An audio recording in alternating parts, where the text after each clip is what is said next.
बहुत बड़ी खुशी हो रही है कि एक ऐसे एग्ज़ाम को क्वालिफाई किया है जो इंडिया का टॉप 3 एक एग्ज़ाम है। जी जी जी। हमारा कर्म करने का अधिकार है, बाकी फल देना तो ईश्वर की इच्छा है। देखो, जो भी गेट एग्ज़ाम करने की इच्छुक है, तो मेरा यदि कहने का मतलब ये है कि यदि आसपास की यदि कोई संस्था में आपको चयन करना है तो आप प्रिंस कॉलेज सीकर को प्रायोरिटी दीजिए, क्योंकि वहाँ का एनवायरनमेंट, एजुकेशन लेवल ठीक है। और मोटिवेशनल स्पीकर्स आपको भरमार मिलेंगे कि है। जिससे आपको नहीं होने वाली चीज़ भी 10-20% आपको ऐसा लगेगा कि अपन कर सकते हैं। जी नमस्कार, प्रिंस एजू हब सीकर की प्रिंस कॉलेज सीकर से मैं प्रकाश बीछा आज मैं मौजूद हूं गोरु में, राजस्थान की वीर भूमि डीडवाना परगने के दादू बासनी ग्राम पंचायत के एक छोटे से कस्बे आजवा में। और आज आपको मैं एक ऐसी प्रतिभा से रूबरू करवाने के लिए जा रहा हूं जिस प्रतिभा ने गेट जैसा एग्जाम, जो इंडिया के टॉप एग्जामों में से एक होता है, उस एग्जाम को क्वालिफाई किया। मैं बात कर रहा हूं डीडवाना परगने के आजवा कस्बे के उस संजय कुमार शर्मा की। संजय कुमार शर्मा अपने परिवार में 2 भाइयों में सबसे छोटा है, जिसके बड़े भाई श्रीमान अजय जी शर्मा 2nd ग्रेड के टीचर है। पिता श्रीमान राधेश्याम जी शर्मा के संस्कारों में पला। माता श्रीमती सुमित्रा देवी की कोख से जाए जन्मे संजय कुमार शर्मा ने LKG से लेकर 10th क्लास की पढ़ाई बिटुड़ा लाड़नू के मारवाड़ सीनियर सेकेंडरी स्कूल से करता है। 10th क्लास के बाद में 11th और 12th की पढ़ाई के लिए आप डीडवाना के आचार्य विद्या मंदिर सीनियर सेकेंडरी स्कूल में चले जाते हो। 12th तक स्कूली शिक्षा अपने डीडवाना परगने से करने के बाद में BSc के लिए आप महर्षि दयानंद सरस्वती विश्वविद्यालय MDS यूनिवर्सिटी अजमेर की सीढ़ियां चढ़ जाते हो। 3 वर्षों तक रेगुलर BSc करने के उपरांत संजय कुमार शर्मा नाम के इस छोटे से बालक का सपना MSc का बन जाता है और आप प्रिंस कॉलेज सीकर में आ जाते हो और फिजिक्स से MSc करते हो। 2 वर्षों तक MSc करते हो। कठोर संघर्ष और अध्ययन के उपरांत आपका रिजल्ट जब आता है तो 80% का आपका स्कोर, 80% के स्कोर के साथ फिजिक्स से MSc करने वाला संजय कुमार शर्मा इंडिया टॉप 3 एग्जामों में से एक एग्जाम गेट की एग्जाम को देता है और पहले ही अटेम्प्ट में गेट एग्जाम क्वालिफाई कर लेता है, जो अपने आप में बहुत बड़ी सफलता है। इस बड़ी सफलता के लिए संजय आपको बहुत बहुत बधाई। धन्यवाद। जानकारी के लिए बता दूं,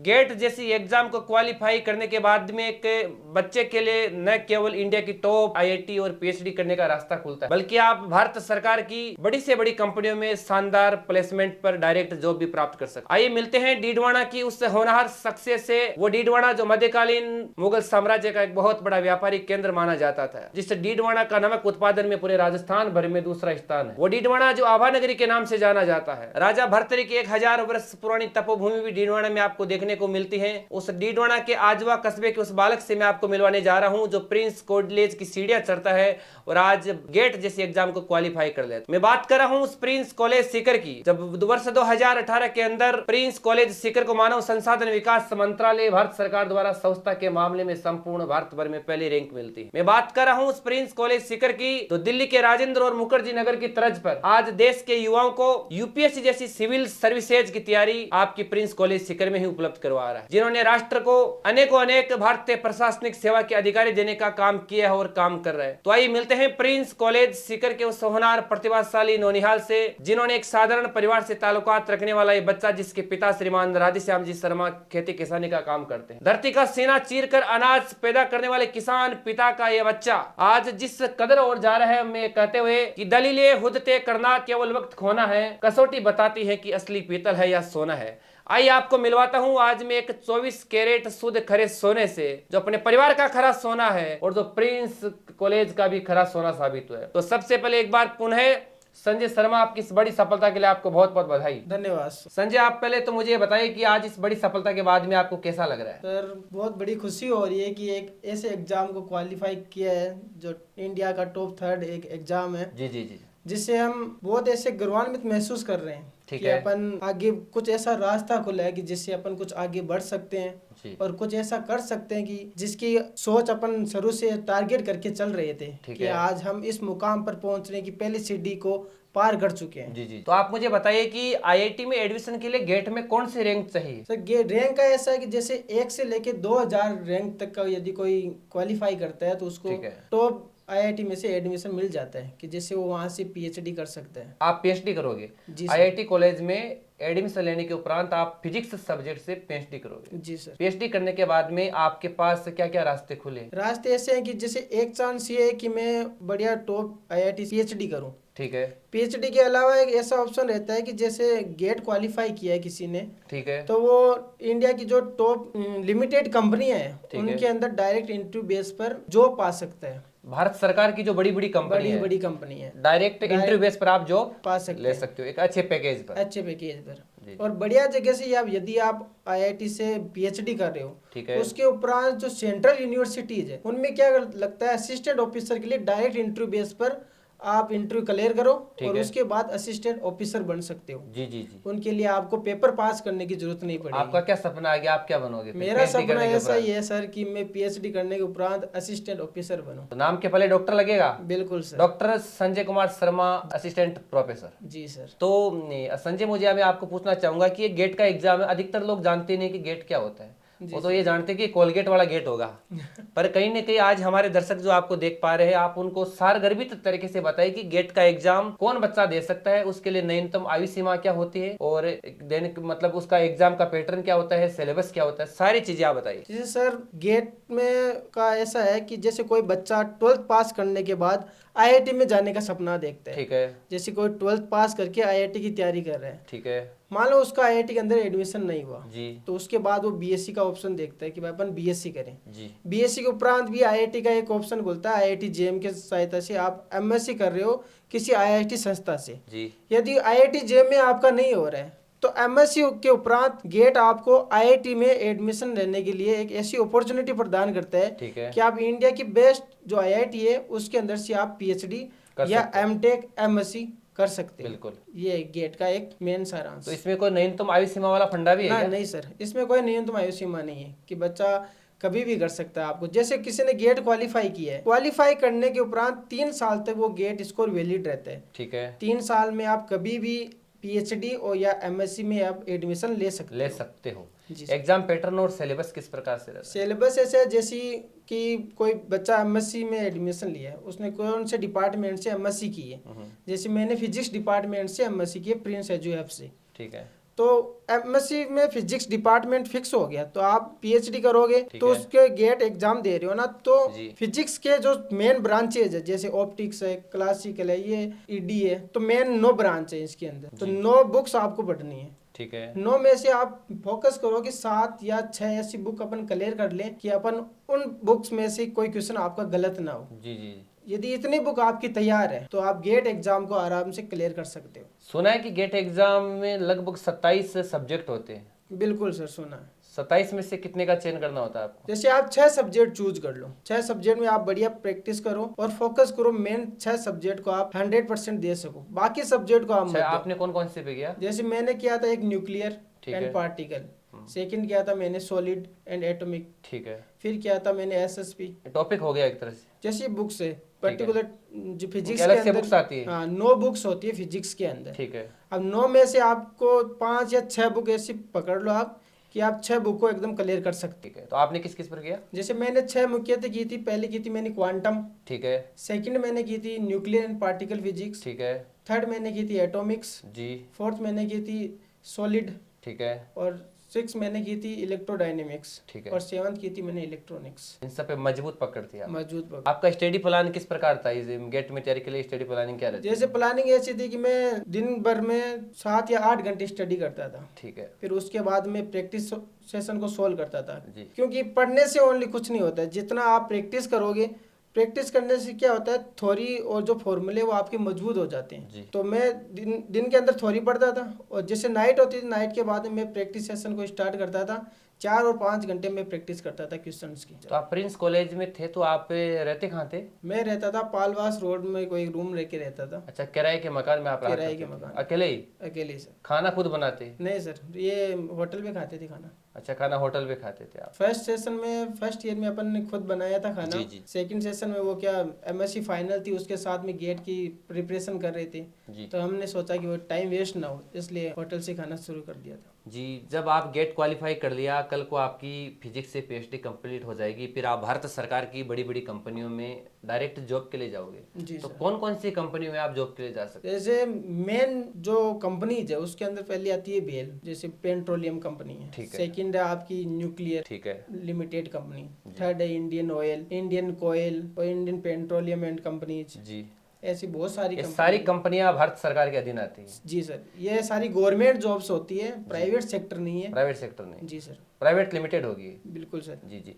और गेट एग्जाम कंडक्ट कौन करवाता कंडक्ट करवाता है मुख्यतः IISc ठीक और है। IIT, ये ब्रांच मिलकर गेट एग्जाम को कंडक्ट करवाती है? है। अच्छा, इस वर्ष 2023 में आपने एग्जाम दिया होगा? जी सर। 24 में इसका रिजल्ट जारी हुआ, रिजल्ट का परिणाम सफलता में आया। जी सर। पर जब एग्जाम 2023 में जारी हुआ उस समय IISc ने आयोजित करवाया था। जी सर। अच्छा, कभी IIT करवा देती है और कभी IISc करवाती है। IISc करवा। अब आप अपनी सफलता का मुख्य श्रेय किसे देना चाहोगे? मैं अपनी सफलता का मुख्य श्रेय अपने माता पिता ठीक है। और गुरुजनों को देना चाहूँगा, जी, जी। क्योंकि उनके गाइडेंस में मैंने एक एग्जाम क्लियर किया है। ठीक है। प्रिंस कॉलेज के बारे में आप क्या विशेष खास करना चाहोगे, जिसने आपको आम से खास बनाने में आपका खुद का योगदान तो है ही, जी सर। उसके साथ कहीं ना कहीं शायद आपकी कॉलेज का भी रहा होगा? बिल्कुल सर। तो प्रिंस कॉलेज के बारे में आप क्या कहना चाहते हैं? देखो, प्रिंस कॉलेज ऐसा है कि आपको एक रेगुलरिटी मिल जाती है यदि आप प्रिंस कॉलेज में से आप एडमिशन लेते हो। ठीक है। फिजिक्स डिपार्टमेंट से, क्योंकि मैं मुख्यतः फिजिक्स डिपार्टमेंट से था तो मैं उनके बारे में बता सकता हूँ। हमारी ब्रांच में ऐसा है कि फिजिक्स डिपार्टमेंट के सारे टीचर आपको बढ़िया सपोर्ट करेंगे।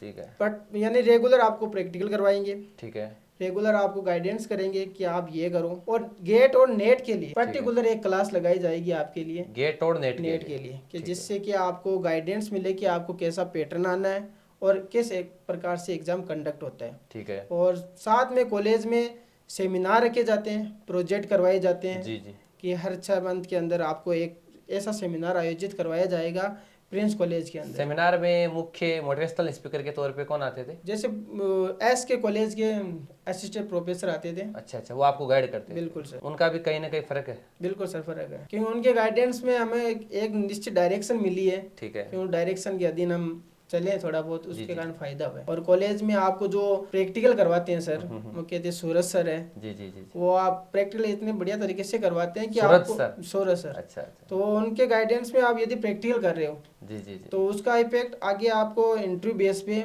प्रैक्टिकल में बहुत फायदा मिलने वाला है। जी, सूरज सर की गाइडेंस में जो प्रैक्टिकल करता है वो सूरज की तरह चमकता है। बिल्कुल सर, बिल्कुल जैसे चमकेगा। आप चमक के निकले हो। बिल्कुल सर। और अपर मैनेजमेंट वहाँ का जो प्रबंधन था उनको लेकर आपका क्या कहना है प्रिंस कॉलेज का? प्रबंधन ऐसा है कि जैसे आपको एक तो यानी एजुकेशन ले रहे हो तो डिसिप्लिन मेन जरूरी होता है। ठीक है। तो प्रिंस कॉलेज का जो डिसिप्लिन है वो मैं 10/10 देना चाहूँगा, क्योंकि डिसिप्लिन बहुत बढ़िया है। क्योंकि बच्चे का यदि डिसिप्लिन बढ़िया रहेगा तो वो कुछ बढ़िया ही करेगा। संजय ने प्रिंस को अनुशासन में 10 में से 10 नंबर दिए हैं। जी सर। और याद रहे, ध्यान रहे, मानव संसाधन विकास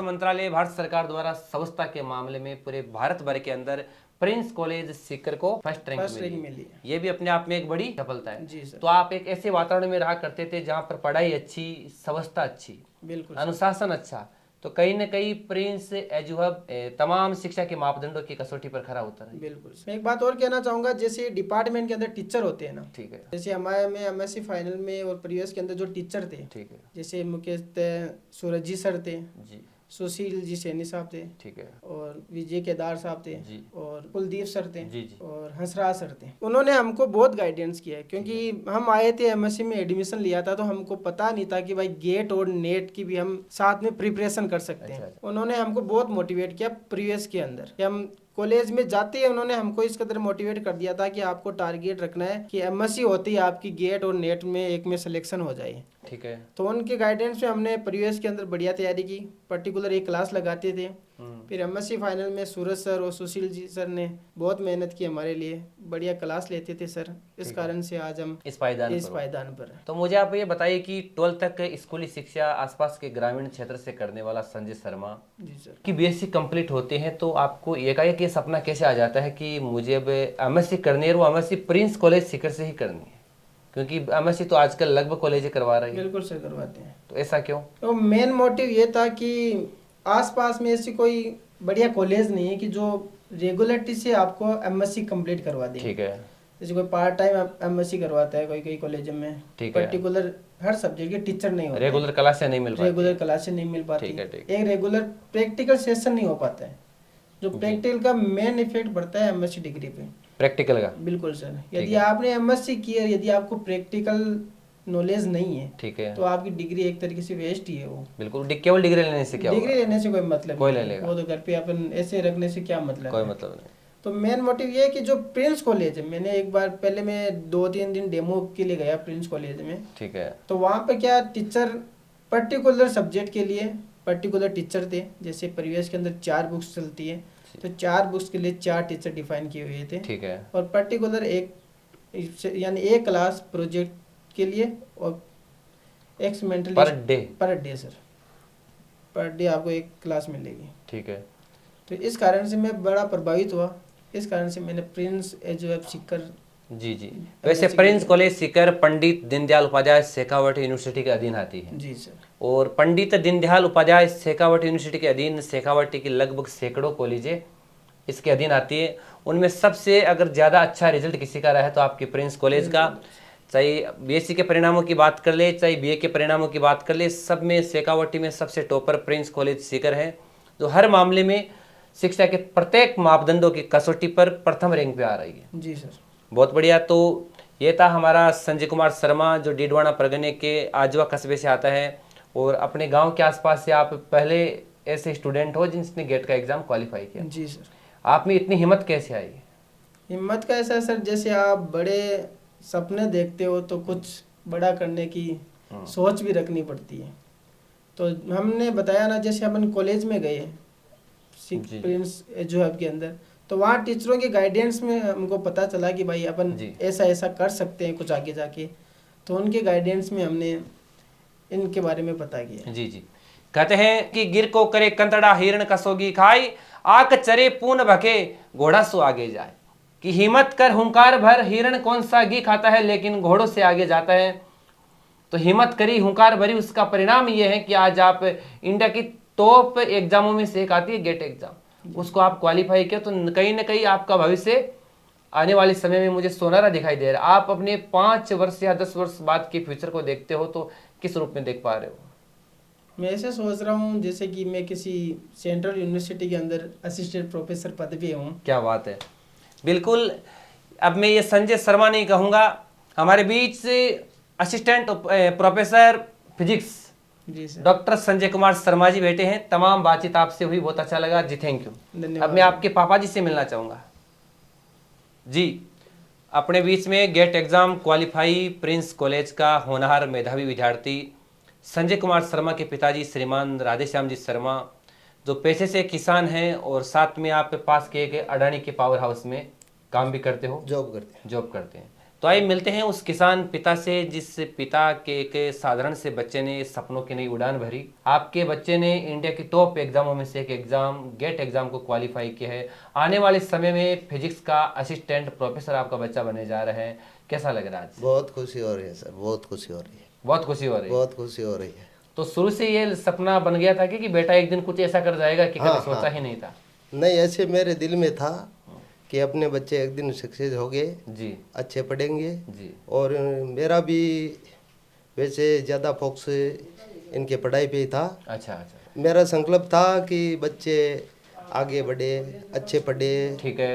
उन्होंने आगे तरक्की करे तो अपना जो जीवन है वो सफल हो जाए। तो राधेश्याम जी, बच्चों की पढ़ाई के दरमियान आप एक किसान परिवार से ताल्लुकात रखते हो जी। आपके खेतों में जो भूमिगत जल स्तर है वो भी काफी नीचे गिर चुका है, पानी भी नहीं है, तो फसल भी ढंग से नहीं हो पाती है। तो कहीं ना कहीं कई प्रकार की समस्याओं का सामना भी आपको करना पड़ा होगा। हाँ, कभी कभी जैसे अकाल पड़ जाता है, कभी अनाज होता है, कभी नहीं होता है, बारिश पे जैसे निर्भर रहता है हमारे। ठीक है। तो बारिश हुआ तो अच्छी फसल पैदावार होती है। राम भरोसे। राम भरोसे खेती है। ठीक है, राम भरोसे कहती है जी। तो ये वो किसान पिता है जो इस धरती माँ का सीना चीरकर अनाज पैदा करते हैं और वो किसान अन्नदाता कहलाते हैं। वो किसान पिता जो धरती का सीना चीरकर अनाज पैदा करके अपनी संतान को पढ़ाने का संकल्प करता है। और उत्तरी भारत की टॉप संस्थान knowledge power house the land of India की सरजमी जिसे बोलते हैं, प्रिंस कॉलेज के प्रांगण तक आप अपने बच्चे को पढ़ाने के लिए भेज देते हो। हाँ। तो कहीं ना कहीं उस माँ बाप की सोच बड़ी है और विजनरी सोच के पिताजी श्रीमान राधेश्याम जी शर्मा का आज ये छोटा बेटा, आपके 2 संतान है। हाँ, बड़ा बेटा आपका 2nd ग्रेड टीचर बन चुका है। हाँ, बड़े बच्चे 2nd ग्रेड में जॉब लग गया है और छोटा वाला प्रोफेसर बनने जा रहा है। प्रोफेसर बनने जा रहे हैं। तो हमें बहुत खुशी है कि अपना जीवन सफल हो गया। जो भी अपने यहाँ पे इनके पीछे जितना भी खर्च किया वो सब संतुष्टि मिल गई और आज अत्यंत खुशी है कि अपना बच्चा गेट का जो एग्ज़ाम पास किया है। बिल्कुल बिल्कुल, बहुत बढ़िया Radheshyam ji, thank you. Thank you sir. अपने बीच में संजय कुमार शर्मा की माताजी श्रीमती सुमित्रा देवी जी मौजूद हैं, जो गृहिणी हैं। अपनी माँ की शीतल छाया में पढ़ने वाला संजय कुमार शर्मा की माँ से मिलते हैं। माताजी, बच्चा असिस्टेंट प्रोफेसर बनने जा रहा है, बहुत बड़ी एग्जाम पास किए, बहुत बहुत बधाई हो। हाँ, बहुत अच्छा काम है। आज कैसा लग रहा है? बहुत अच्छा लग रहा है, आपने बहुत खुशी हुई। अच्छा, खुशी हुई? हाँ, काया सोरी होगी? हाँ, बहुत अच्छी सॉरी होगी। हमारे बीच संजय कुमार शर्मा के बड़े भाई, ज्येष्ठ भ्राता श्रीमान अजय जी शर्मा, जो 5 सिक्के के सरकारी विद्यालय में 2nd ग्रेड के टीचर हैं। आइए मिलते हैं उस ज्येष्ठ भ्राता से जिन्होंने अपने छोटे भाई को अच्छे संस्कारों से पोषित किया और शिक्षा के सोपानों पर आगे बढ़ाते हुए सफलता के आयामों को छूने में मदद की। अजय जी, सबसे पहले तो बहुत बहुत बधाई। जी सर। भाई असिस्टेंट प्रोफेसर बनने जा रहा है, तो आज कैसा महसूस हो रहा है? आज हमें अपने अंदर से गौरवान्वित महसूस हो रहा है, ठीक है। कि आज छोटे भाई ने इस मुकाम हासिल की है। जी, जी। इंडिया का टॉप एग्जाम गेट क्वालिफाई किया है। मेरे पिताजी किसान परिवार से हैं। ठीक है। और किसान परिवार में हम जन्म लेकर के और अपने पिता का नाम आज रोशन किया है। हम दोनों भाइयों को बहुत अच्छा लग रहा है। बहुत अच्छा लग रहा है जी। तो कहीं ना कहीं छोटे भाई को लेकर शुरू से आपको ऐसा लग रहा था कि भाई एक दिन कुछ ऐसा बड़ा कर जाएगा कि शायद जिसने आपने सोचा ही नहीं होगा? जी जी, देखो ऐसा है कि हम शुरू से ही केवल कर्म कर रहे थे। ठीक। एक शास्त्र में उक्ति भी लिखी हुई है, कर्मण्येव अधिकारस्ते मा फलेषु कदाचन है। जी जी जी। हमारा कर्म करने का अधिकार है, बाकी फल देना तो ईश्वर की इच्छा है। भगवत गीता में भी भगवान श्री कृष्ण ने जी। कहा है कि कर्म करते जाओ, फल की इच्छा फल की ना इच्छा करो। करो, फल देना फल- उस ईश्वर का हाथ और है। वो कर्मों के अनुरूप ही मिलेगा। कर्मों के अनुरूप आज हमें अपने कर्मों के अनुरूप हमें फल मिल गया। कर्म का ही फल है। वैसे तो राशि तो राम और रावण की भी एक ही थी, जी। पर नियति ने फल उनके कर्मों के अनुसार दिया। लेकिन उनके कर्मों के अनुसार उन्हें फल मिला है। तो बहुत अच्छी बात है, अच्छे कर्म थे। जी सर। अब आप मुझे ये बताइए कि बड़े भाई को आपका क्या मोटिवेशन रहता था? मेरा मोटिवेशन यही था कि जब से ये शिक्षा के क्षेत्र में था तो मैं इसका हमेशा से सहयोग करता आया हूँ। जी जी जी। कि ये भी मेरे से राय लेता था कि भैया आगे क्या करना चाहिए, तो मैंने इसको राय दी, पहले बीएससी करना है, जी जी। फिर प्रिंस कॉलेज से एमएससी करना है, फिर एमएससी के बाद में जो इंडिया के टॉप एग्जाम है उनमें भी हमें मेहनत करना है, हो सकता है उसमें भी क्वालिफाई। जी। लेकिन हमने जैसे मेहनत की उसका आज परिणाम हमें अच्छा ही मिला है। जी, थैंक यू सर। जी धन्यवाद सर। संजय शर्मा, आप बताइए कि जो आपके छोटे भाई बहन हैं, जो आपके की तरह गेट एग्जाम क्वालिफाई करना चाहते हैं, तो उनके लिए आपका क्या संदेश है? किस प्रकार के इंस्टीट्यूट कॉलेज का चयन उनको करना चाहिए, कैसे उनकी प्रिपरेशन होनी चाहिए और कहाँ से होनी चाहिए, बताइए आप। देखो, जो भी गेट एग्ज़ाम करने की इच्छुक है, यानी चाहते हैं कि हम हायर एजुकेशन के लिए जाएं, ठीक है। तो मेरा यदि कहने का मतलब ये है कि यदि आसपास की यदि कोई संस्था में आपको चयन करना है, तो आप प्रिंस कॉलेज सीकर को प्रायोरिटी दीजिए, क्योंकि वहाँ का एनवायरनमेंट, एजुकेशन लेवल ठीक है। और मोटिवेशनल स्पीकर्स आपको भरमार मिलेंगे ठीक कि है। जिससे आपको नहीं होने वाली चीज़ भी, यानी 10-20% आपको ऐसा लगेगा कि अपन कर सकते हैं। कर सकते हैं। और आपके सहयोग से, देखो सर, ऐसा है कि गुरु के सहयोग से जो बच्चा होता है ना, जी जी जी, वो फूल की तरह खिलने लगता है। बिल्कुल, ये तो सत्य बात है। गुरु एक शिष्य का उस प्रकार से आगे बढ़ाने की मदद करता है, वो अपने ज्ञान रूपी पत्तों के माध्यम से एक बच्चे में एक तरह से ऑक्सीजन का प्रवाह करता है। जी सर। ताकि वो हमारा बच्चा फल फूले, आगे बढ़े। बिल्कुल और कहते हैं कि माता पिता ने जन्म दिया पर गुरु ने जीवन जीने की कला सिखाई है। ज्ञान, चरित्र और शिक्षा, संस्कारों की शिक्षा हमें उन्हीं से पाई है, ये भी कहा गया है। जी सर। तो इसी के साथ ये था हमारा डीडवाना परगने, जो डीडवाना अभी हाल ही में राजस्थान का नवगठित नया जिला बना है, डीडवाना कुचामन कहेंगे का संजय कुमार शर्मा, साधारण किसान परिवार से ताल्लुकात रखने वाला संजय शर्मा आज हायर एजुकेशन के लिए गेट जैसे एग्जाम को क्वालिफाई करके असिस्टेंट प्रोफेसर बनने जा रहे हैं। एक बार पुनः आसपास के आजवा कस्बे और संपूर्ण डीडवाना परगने के तमाम लोगों को इस बच्चे की, संजय कुमार शर्मा की बड़ी सफलता के लिए बहुत बहुत बधाई जी। Thank you. Thank you sir.